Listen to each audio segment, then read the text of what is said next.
Welcome to episode 255 of OTD, your daily dose of soccer history by 17 Laws Guy. It's July 13, 1930, Montevideo, Estadio Pocitos, France against Mexico. And this is where it begins, the first World Cup match. Or strictly, we need one small footnote immediately. France against Mexico was one of two matches kicking off that afternoon. At the same time, the United States played Belgium at the Gran Parque Central. But France-Mexico is the match with the first goal. Lucien Laurent, 19th minute. A volley from a cross by Ernest Liberati. France 1, Mexico 0. The first World Cup goal. The first World Cup scorer. The first World Cup assist, if we want to use modern language for 1930 football fact. And by the end, France 4, Mexico 1. So today is not just about a result. It's about the moment the World Cup stops being an idea and becomes a match. A ball, a pitch, a referee, 22 players, and the first line in the longest story in football. But how did we get here? Start with the problem FIFA had in the 1920s. International football existed before the World Cup. Of course it did. The first international was played in 1872. You can check out episode 30 to hear about that beginning. The Olympics had become the closest thing to a world championship. Uruguay won gold in Paris in 24, then again in Amsterdam in 28. Those Olympic titles mattered so much that Uruguay still treats them as part of its world champion identity. But the Olympic tournament belonged to the Olympic movement. That meant amateurism, and football was moving somewhere else. Professionalism was real, and had been since the mid-1880s. I'll talk about that in depth soon here in the pod. Club football was growing. Players were being paid. The British associations were fighting FIFA over amateur rules and broken time payments.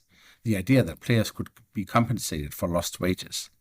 The British home nations had withdrawn from FIFA, so England, Scotland, Wales and Northern Ireland were not coming. Jules Rimet saw the opening. Rimet, the Frenchman who had become FIFA president in 1921, wanted a world championship that belonged to football itself, not the IOC, not Olympic amateur politics, but football. In May 1928, at the FIFA Congress in Amsterdam, on the sidelines of the Olympic Games no less, the idea becomes formal. FIFA votes to create its own world championship. Then comes the host question. Uruguay make the strongest emotional case. They are Olympic champions in 24 and 28. They are celebrating the centenary of their first constitution in 1930. They offer to build the great stadium. They offer to help pay travel costs. And they are already the best national team in the world. So Uruguay get the first World Cup. But that creates another problem. Europe. The tournament is in South America, in July. That means winter in Montevideo. Cold, wet. The weather around those opening days even comes with stories of snow and winter misery. It also means weeks away by ship. And remember, most players are not millionaires. They have employers, jobs, clubs, families. The Great Depression is always and already biting. So Europe hesitates. No England, no Scotland, no Italy, no Spain, no Germany, no Austria, no Netherlands. Eventually, only 4 European teams cross the Atlantic: France, Belgium, Romania, and Yugoslavia. France come because of Rimet's personal intervention. Even then, the French Federation has trouble getting players released. Lucien Laurent works for Peugeot. Other selected players cannot get time off or refuse to go. Romania come after King Carol gets involved and personally helps make sure players can leave their jobs and still have them when they return. Belgium come, Yugoslavia come. And the ship becomes part of the origin story. The SS Monteverde carries Rimet, the trophy, referees, and several European teams across the Atlantic. Mexico are there because there's no qualification tournament. Every FIFA member is invited. The first World Cup is not earned through qualifiers. It is assembled through invitation, logistics, persuasion, and willingness. Mexico and the United States represent North America. 7 teams come from South America, 4 from Europe. 13 teams total. Not 16, not 32, not 48, 13. And because there are 13, the format becomes uneven. 4 groups, 1 group of 4, 3 groups of 3. Only the group winners reach the semifinals. Uruguay, Argentina, Brazil, and the United States are seeded and kept apart. The draw is held only after everyone has arrived in Montevideo. That is important. This is not yet the modern World Cup, where the schedule is a global television product built years in advance. This is a tournament being assembled almost in real time. And so we get Group 1, Argentina, Chile, France, and Mexico. Now, why France versus Mexico first? Well, partly schedule, partly symbolism, partly practical necessity. France was Jules Rimet's country. The next day is Bastille Day. And because the Estadio Centenario is not yet ready, the rain and winter construction delays have beaten the calendar. The organizers need smaller club grounds for the opening matches. Uruguay themselves don't open the tournament. They wait until July 18, the centenary date, to inaugurate the Centenario against Peru. So the World Cup begins in two places at once. France-Mexico at Pocitos, Peñarol's ground. United States versus Belgium at Gran Parque Central, Nacional's ground. Rimet himself is at Parque Central for the official opening. But at Pocitos, the football makes history first.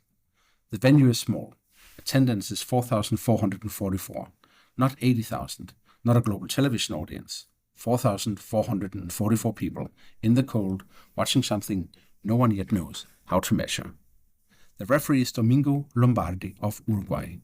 The ball is not the perfect standardized object we know now, or where each World Cup has its own ball. It is a heavy leather ball, laced, awkward, vulnerable to water. The tournament ball is usually listed as the T model, but 1930 is still a loose world of ball making. Even the final famously ends up with Argentina and Uruguay arguing over which ball to use.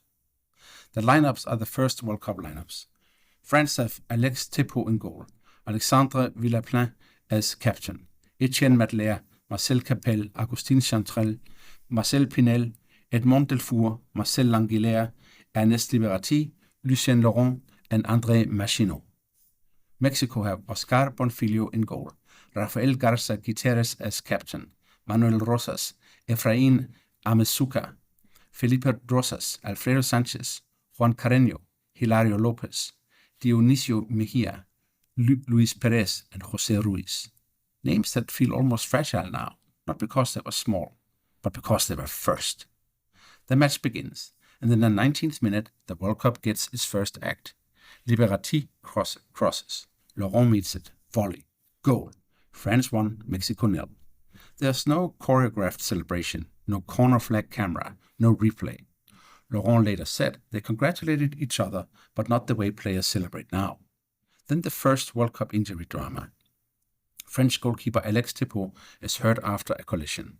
No substitutions, so he cannot simply come off and be replaced by another keeper. Agustin Chantrel goes in goal. That is another first. The World Cup immediately teaches everyone that tournaments need rules for the human body. Still, France keeps scoring. Marcel Languillère makes it 2-0. André Machinot makes it 3-0 before the halftime. In the second half, Mexico get their first World Cup goal. Juan Carreño. 70th minute, France 3, Mexico 1. Then Machinot scores again late. France 4, Mexico 1. Machinot becomes the first player to score twice in a World Cup match. France become the first winners. Mexico become the first beaten team. And Laurent becomes the first name in the World Cup's goal ledger. But so what? France's opening win is their peak in 1930. 2 days later, they play Argentina. France lose 1-0 in a match remembered partly because the referee blows full time 6 minutes early and then has to bring players back to finish. Then France lose 1-0 to Chile. They go home after the group. Mexico have an even rougher tournament. They lose 3-0 to Chile, then 6-3 to Argentina. 3 matches, 3 defeats, 13 goals conceded. So France-Mexico doesn't decide the tournament, but it starts it, and the whole thing remains experimental. The World Cup is not yet inevitable. It is sitting inside several competing football worlds. South America already has the Copa America. Central Europe has the International Cup, with Austria, Hungary, Italy, Czechoslovakia, and others building serious national team competition. The Olympics still have prestige. But the FIFA IOC argument over amateurism and professionalism is now too big to ignore. Football is not even on the Olympic program in Los Angeles in 1932. That absence matters.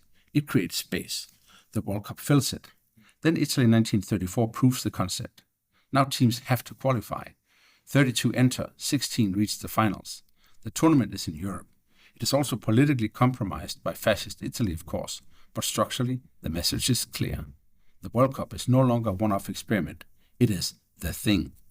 And now, from Pocitos, the line keeps running. 1930 to 1950, Maracanã. 1958, Pelé. 1966, Wembley. 1970, Brazilian color. 1986, Maradona in Mexico. 1998, Zidane in Paris. 2010, Spain's first. And 2022, Messi in Qatar. And now, we're in 2026, and as this episode goes out, the World Cup has passed two astonishing markers. More than 50 million spectators have now attended World Cup matches across history. And Enzo Fernandez's winner for Argentina against Egypt became World Cup goal number 3000. Think about that. Goal number 1, Lucien Laurent, Pocitos, 1930. Goal number 3000, Enzo Fernandez, 2026. 96 years of goals between them. And the road still bends back to Montevideo. Because in 2030, the World Cup turns 100. The tournament will be hosted mainly by Morocco, Portugal, and Spain. But as part of the Centenary celebration, Uruguay, Argentina, and Paraguay will each stage a match.